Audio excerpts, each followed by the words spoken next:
Okay. So Enemy, you said, I do have an idea of my ideal, who my ideal client is, but I'm afraid it's not a niche. My ideal clients are people who are ready and willing to change from within and take responsibility for their life by subconsciously communicating with by consciously communicating with their subconscious mind. So there are people who want to step into their power instead of looking for someone or something to heal them. Is this a niche? I guess not. And where are these people? It's not a niche. Definitely 100% no. But it is a doorway to getting some content that can be very useful. So first of all, there's a video. I won't go over it here, but it's called Target Market Tip. Instead of listing the qualities, you want to do this. So if you just search Tad Hargrave, those words, if you're watching this video later, that we'll try to put the link below, you can find it. But so I won't go into that because that's in the video. I don't want to, I want to respect everyone's time. But it's good to make a distinction here between, there are 4 levels we could imagine of an ideal client. Level 1, actually, maybe I've got the drawing right here. One second. I do. I made a video about this recently. I don't know if it's up. There you go. So you can see there's concentric circles here. On the very outside, we've got, which is number 4, we got the qualities of the person. Number 3, second ring in, so this one ring is qualities. This ring is what you call the demographics. In this ring, psychographics, and then the middle, that's the issue, that's number 1. So it's the qualities of the people we want to work with, that's the outer ring, meaning you can imagine like each one of those rings is by like a order of magnitude less important. Or if we go inside, it's 10 times more important. This is 10 times more important. That's 10 times more important. So the qualities are just the least important thing. You can get away with having none of those listed. So things like they're ready to change, they're willing to take responsibility, they're kind people, they're generous. All of these are qualities of people. The video below that I linked to will give you a sense of what to do with these to make them more compelling, because just saying, hey, I like to work with people who are kind-hearted and visionary or whatever, is those adjectives are relatively useless because it's so hard for people to identify. What you get is a sort of, am I that? I don't know. Some days, on a good day, but let me think. It's too vague. So there's ways to translate it more specifically. But when we're looking at a target market, then the demographics are an order of magnitude more important and compelling. So these are all the outer things that you could just tell by looking at somebody, or investigating them from the outside. Their income, you could probably make a guess about their ethnic background. You could at least make a guess about their gender. You could find out where they spent their money. You could find out what their habits are. You could find out their income. All these things are externally verifiable. And that's much more important than the qualities, because those are things somebody say, yes, I am a 46-year-old Caucasian male living in Edmonton. That's me. If you were to put that in a headline, it'd be creepy for me. I'd find that a little unsettling. Are you a 6'4" tall, Caucasian male living in North Edmonton, about to move to a new place? What? I find that deeply disturbing, but it would get my attention. And certainly I would know if it's me or not. And this is the key. When we're thinking about this idea of ideal client, we want to think about how could we articulate it in such a way that when they read it, they'd say, oh my God, that's me. Not, oh, that's nice.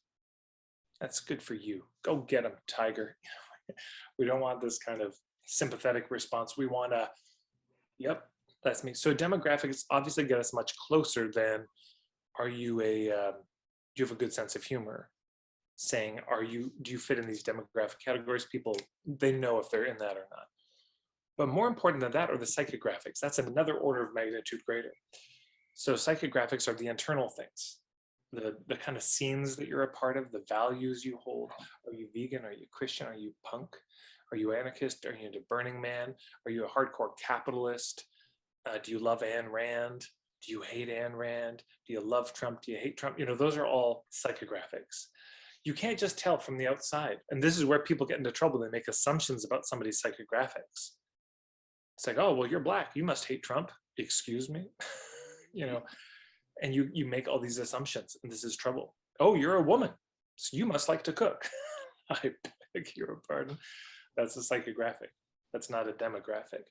So sometimes there's obviously patterns, and this is what advertisers kind of bank on, is that people of a certain demographic, certain age, ethnic background, income.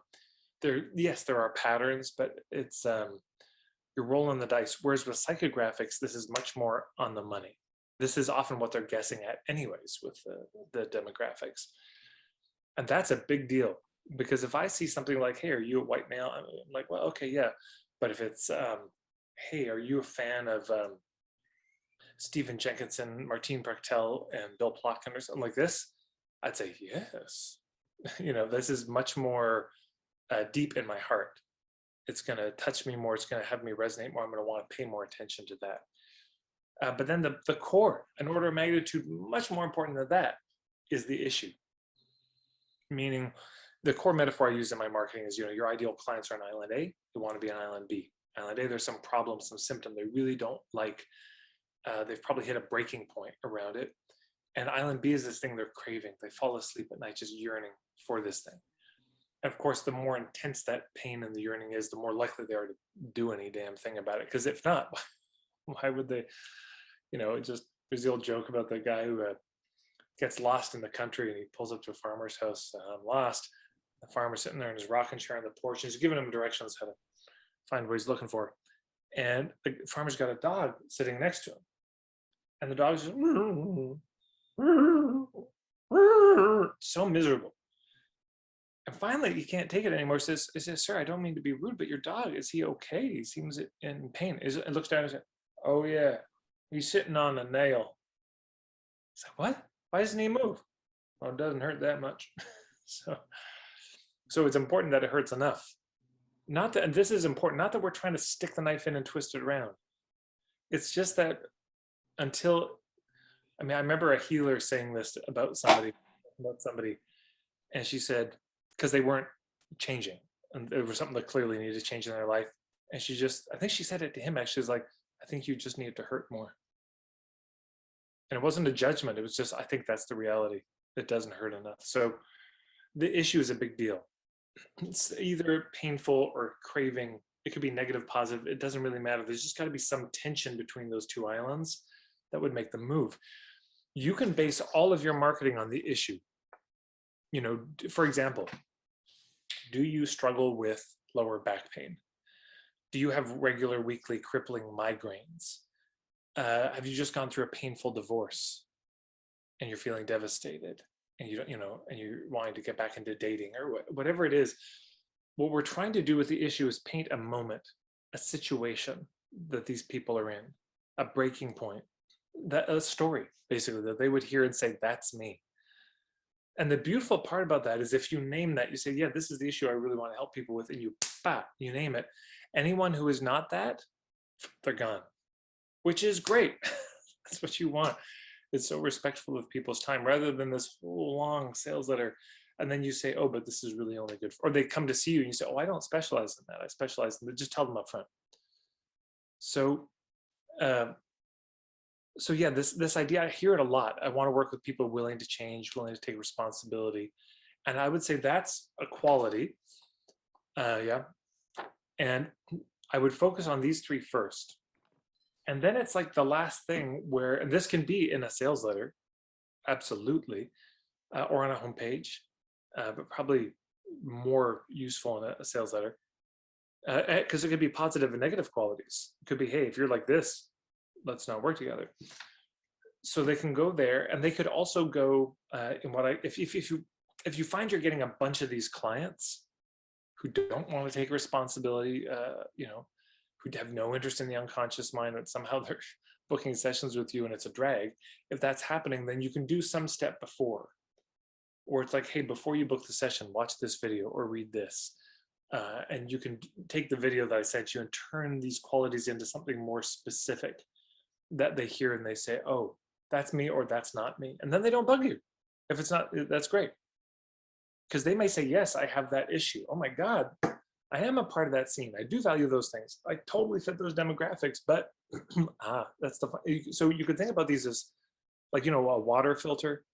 First you get the coarse stuff out, then you get the finer stuff out, then you get the chloramines and the fluorides and all that out. So this is the finest filter. But if you start with that, it just like nothing gets through, or the wrong people. It's just, you want to, these go in order for a reason from 1 through 4. So does that help? Yeah, okay. So the next thing I would do also is, you're welcome. If you go to, I'll just put the URL here. So it's marketingforhippies.com/homepage-case studies. And I put the link there. And this is the next step I would give you for homework, is to write a homepage based on these 4 things. Yeah. Using this, there's also another video. Let me just grab the link to it, called it's called Simple Framework, 4 Levels of Your Ideal Client. And so I'd use this kind of chart I showed, watch this video, look at those homepage case studies and do a rough version of it. Just a shitty first draft, basically. Let it sit for a week, look at it again, show some people who you think would be ideal clients, or, you know, past clients or something, and say, is this you? Is this clear? By the way, this is a great copywriting tip. Whenever you write something, you know how it is, you've gone over it so many times you can't read it clearly. There's huge typos you can't even see because you're too familiar with it. This is one of the best tips. Get a friend to read it out loud to you. First of all, they'll see all the typos and glitches you don't see, but also you start to hear if it flows or not. It's like, God, that is fucking jarring to hear. Oh God, that sounds so pretentious. Oh God, let's change. You know, you start to, all these things will leap out to you in a way that if you try to read it there, but also there's something, the difference between reading it on a screen versus printing it, which I highly recommend too. Print it off, just sit there at a cafe with a pen in hand, edit it that way. You will see so much more than you would. And if you hear it, you'll hear even more. So that would be what I would do there.